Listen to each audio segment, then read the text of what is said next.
चल आओ चल जा देखा तो पापा आओ तरन कबे गोइला हम गाड़ी मांगे अभी तक ना मांग के लिए ना आओ तो बाबू देखी चप्पलवा आओ है नहीं आई खोल के वाले खोल तो ए जरा रुक अरे आओ हाथ धरावा अरे आओ रे चल जी नानी की है पापा तब लोग को नहीं कहाँ चल गए नहीं बोला तो पापा लोग तो ना बाबू देखो लोग ना आ बैठ ये जी बैठ जा आए लोग तो चलो जी घर में जीबे अरे ये जरा अरे यो अपन बाबा बिना नु एकर चोर ना मिल पटक दे उठा के नहीं छितरा जी आधे चुप चल नानी की चल मिठाई की न चल आ समोसा की न चल आहे पे आऊ बाबू देखो तो पापा आओ तो हो ले लेके आ देखे यहाँ चल जी नानी की है कैसा रोज ई कैसा बक्सवा में से नैका पहना दे लई रे नैका पहना दे लई कहां लेके जात नहीं एकरा के चल जाते मुनिया लइका रोवत है रे मुनिया हां कहां लेके जात नहीं घरवा में जी हम बाहर आइल बनी रोवत कैसा न हो काहे रोवत करे के कहां ले जात नहीं नानी के अपने जाए खातिर रोवता छोड़ी जो देखे तो पापा तो ना जूता जो रे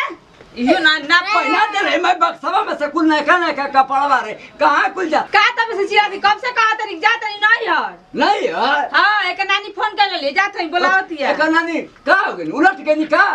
बाबूजी देखी जिया था माई के मुआई में जानने की ना तो क्या पूछला तू कैसे प्लान बना रही अपने गांव में जाए के बताओ उहे के तो कहानी है फोन माई फोन कर ले तो कहानी उहे तो हाथ नहीं की हां ठीक बटलिया क्या मर गई तो रउआ से मर गई रे हमरा बिना पूछला जो चले चल जाइबो को मैं रउआ से का पूछी हां यार अगले का रे ए बेटा त्यार अगला रे कैसे रुवा दे बड़े या ओ लो अरे वो कपड़ा ना पहनो जी ये मिला लिया का गड़िया तबे मांग के तोरा खड़ा कर बनी तो चली कपड़ा पहन कैसे पूछले अरे कि विदाई होदाई होई कि कैसे पूछले काथी विदाई पूछ के जाए जहां जाए तो पूछ कैसे पूछले मैं विदाई कैसे होई कैसे विदाई क्या करा विदाई करवाओ के तो जाई ना हो तो कैसे पूछ ओकर माई बीमार दिया नहीं जी का हमारा है घरों में मैं जाए खतिम कहतनी मैं बीमार काहे करती बिया घर ना देखियो दो दिन बूढ़ घर ना देखियो और हम झूठ बोल दे घर ना देखी आदमी झूठ नहीं की बोला ठीक बन हमारे महल हम भेजब चाहे कुछ कर जाते जो हमने 5 दिन हो जा घूम जा फिर जा हां हम मर गए मर गए मैं पूछा का बता रहा से तो जिम्मेदारी हमारा जिम्मेदारी कौन है जिम्मेदारी पैदा कर बड़ा बड़ जिम्मेदारी हो गेल बती पैदा कैले ऐसे उखड़त हवे तो का हम तू पैदा कर मत हाथ छोड़ा हमारा कहां बोलते तो का करबे हां मेरे सामने हमरा के मार तोरा पहलवान बनवा नहीं सोले का बता दे तनी पहले हां पहलवान बना के उठोइबे काम के पला लगा उल्टो आइबे पला लगा उल्टो पे धर पहली धर हां धर एगो लइका गलनी दुआरे कहना के हमारे के बाबू उल्टा सीधा जा हम बोल देला ना तो हैला अपना तौली आता तौला हैला तौली तो दा हमार गमछी दो मके गमछी दा हमार करी की कुछ ना मिली तोर एगो ये हिस्सा लेबे तू चुप रे हिस्सा लेबे दिमाग मत खराब सर हमार बम्बई साइड में कहते जिजाओ दिमाग मत बड़ा बदाम लेके आला हां छोड़ा बदाम ना बर्फी लेके आइला करे का कराउ छिया तू बिना कहला तू घर में से गोड़ निकाल देबी तो मैंने रउआ से तोरा एक टाइम निकाल देबी त आज के बाद धरे चबे धरे तो तोर जबान और टांग काट के रख देबे हे जो चिन लिए हमके बोला मत मेरा हमरा उल्टा से ढेर दिन बोलला बर्दाश्त कर लेनी हम तो चल जेबे हां चाहिए तो का करब ताज के बाद भैया यहाँ घर मत लौकी कैसे मत लौकी तार कैसे ना लौकी आंख फोड़ दे बे हे जा कैसे मार दे रहा आंख फोड़ दे बे हे जा काहे मारत रह काहे मारत रह हां ना आहू वाला बनी अब आई ना वही जरा ठीक बन इनका देख लेनी रह अरे मुहनी तो आइला में तो घर हमार उजर का ना करे ना तो बेसन घुमार के हमसे बतिएबी तिरंगा बतिएबी हमसे मैंने जाए दिन घर में कहूं उजर दिया नाश करे वाली हमसे पूछली हटो ये का किले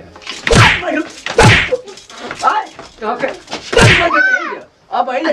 लइका में डेरा तटे हैं कौन सा हम लइका डेरा था कब से तो मारत काहे बड़ा हैं चली जी के बोले तो जमाना भाई। लड़ा बिन कर ले कहते हां तो छूट जे हमारा तो बाप ना समझ बोलते नहीं हम बाप न समझबे तो कौनो दूसरा जन्म ले का करा हरामिया बोल करो बारे चली जल्दी चली चली अपने आजी हम हां जाए हां हमारा आजी हमर माई हिया हां हमर सब कुछ है कलजू हमर बाबू हिया कलजू कमाई हमर बाबूजी हिया कलजू हां कलजू कमाई हिया नहीं जो जा जाता है के बुड़को पर से पूछ के कैसा रोटी पकावे का दाता करेजा में जलाई की मरता हार पर 4 दिन बना के ना खइबो इने कबे के बुआ जोतई पतई के घुमा ले 4 दिन 5 दिन खातिर तो पला चला पेट चली तो चल गार्डन में घुमा लिया हां गार्डन में चल चल ओने पहिने तरफ चल गार्डन में खाई बाबू हां चल और कर चल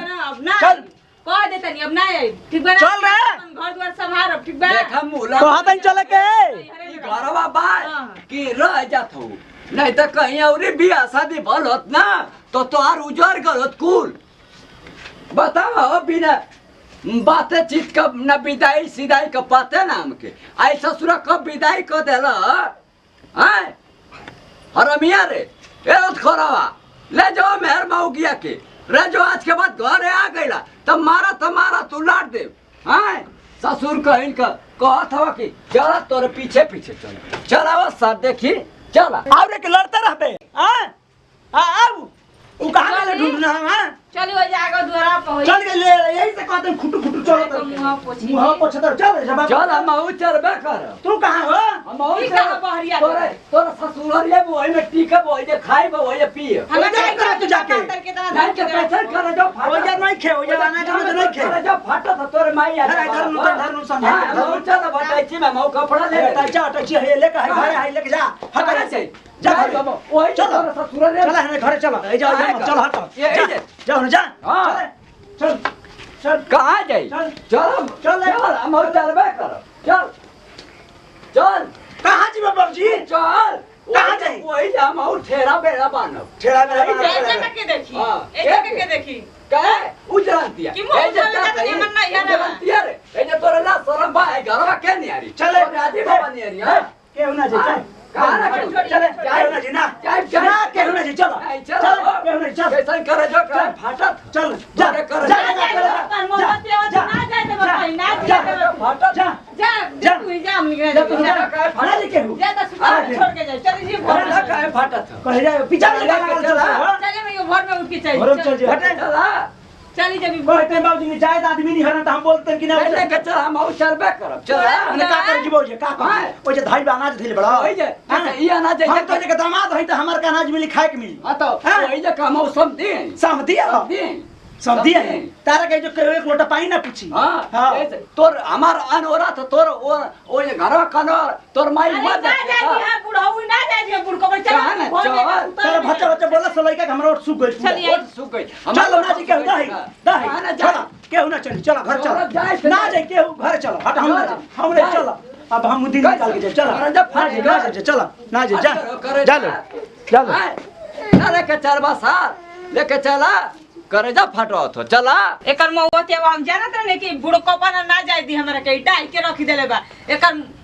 ई केहुगा ना ते कहनी है जाए दी अरे ये तो छोटी धर ना हमरा फरक चल ले बा का दे तने तो लइका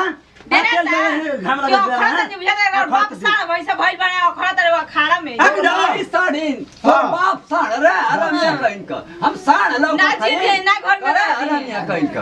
लेके चल हमें कैसन कहानी के बाबूजी का मत बोला चुपचाप लड़का चल जा दिन भर तोरे ही घरवा बैठ के खाई के करे जो ना फटी चल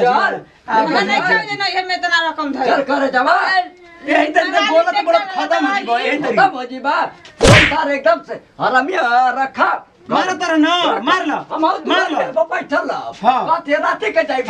चल आज रात भर सुतम ना ओई बीचवा में हेलीकॉप्टर उतरवा के ऊपर सुन जा ऊ चल तोर बाप देख रहे बाप ना तू ही ना तो पहले वही उड़ा तर लो पहले करो के तेजाब से उड़वा देते जान रात को को ना होए चल बच्चा बच्चा बोलता ना है तू चुप रहो कहते ने टूर देखा केनु टुगारा के मुंगाना के कहां गरिया तर बाबूजी के उल्टा सीधा हां बाबूजी के दांत चियर तर लड़का के डरवा दिया भग से जब तू बोला था तब लाइक डरा जाता चियर तर उन तो गरिया तर बाप का हमरा मत कर बाबूजी को तो बोलता है एक मुड़ी ओठो ई ना जाए दी कहीं हम फिर अभी बोलता रे शुभ काम में निकलल ना ये हाँ सही अब में जा लो गाँव तो बहुत शुभ काम कर ले चल ले चल के सुधा तो घर में चल दूसरा दिन चल जी जो बिलार ने रास्ता काट दे चल मिला नियर की सियार भइल बड़े हाँ चल सियार भी बने बाप सियार हो अब हम चल लोग तैयार ना हो खब ठीक बना जो ते अपना गाँव जेबे चाहना जो ऊपर पर जो कुरन नियर भोका हाँ, भोका करत रह जो ना जी जो प्रणाम करते हैं गोर छुके गोर लगते हैं तमाम भोजपुरिया श्रोता समाज का हम लोग छोटका लड़का छोटका भाई भैया जैसे प्यार दुलार आशीर्वाद हमारा नेहा म्यूजिक वर्ल्ड और खेसाई टू डिजिटल वर्ल्ड पर बने बनी यही तरह बने रहो भैया तमाम भोजपुरिया श्रोता समाज से हम हाथ जोड़ के प्रार्थना और निवेदन विनती ये कल चाहते हैं वीडियो के माध्यम से कि कॉमेडी फनी इंटरटेनमेंट वीडियो पर वह सब देखी खूब इंजॉय मस्ती फुल परिवार के साथ करी आ भैया हम तो ये हाथ जोड़ के प्रार्थना करेंगे बाप के कहना माने चाहिए पहले के बुजुर्ग में आ पहले के पीढ़ी में हमने के इतना चीज रहा कि बिना माई बाबू का आदेश के अनुसार एगो घर से सीख ना खरखरात रहा जौन की दांत खोदे के काम आवत रहा ओरी तो टांग रहत रहा नीम के सीख उ तक ना खरखरा तो केहू मांगे के फलन ये तनी एगो सीख दे ना माई हमारे मारे लगी पूछ के दिया तरला ए फलाना तने खुरपा दे ना बाबूजी हमरा काट दिहन तो पूछ के खुरपा दिया तरला तो भैया आज के लोग ऐसा हो गइल बा कि बिना माई बाबू का आदेश के बिना माई बाबू के इजाजत के शादी बियाह कर लेता लोग इतना कि माने कि बिना कहले पूछले ससुरारी बिना कहले पूछले हई जा तक बिना कहले पूछले हई जा तो हम भैया कह के सब भोजपुरी श्रोता समाज के सिस्टम बदलल जाता बिगड़ल जाता तो हम तो कह के वीडियो देखी खूब आ एकरा पर ध्यान करी गौर करी अपन पुरानी याद करी अपन 2 पीढ़ी 3 पीढ़ी पीछे जाके याद करी कहने के कारण ये जब का हो गइल भैया तो हम ये चाहब ये बताल चाहब वीडियो के माध्यम से कि रउआ सब ये तरीका का ना करी अगर ये तरीका कर तो दिल पे ओकरा के ना ले अपन नाती पोता बेटा समझ के माफ करी जैसे दीही जब विदाई फिर से अगले वीडियो मिल जाए जय जवान जय किसान भोजपुरी में 10 किसान कोना कोना पहुंचा तन की भोजपुरी पहचान प्रणाम नमस्कार ऑल फ्रेंड्स लव यू।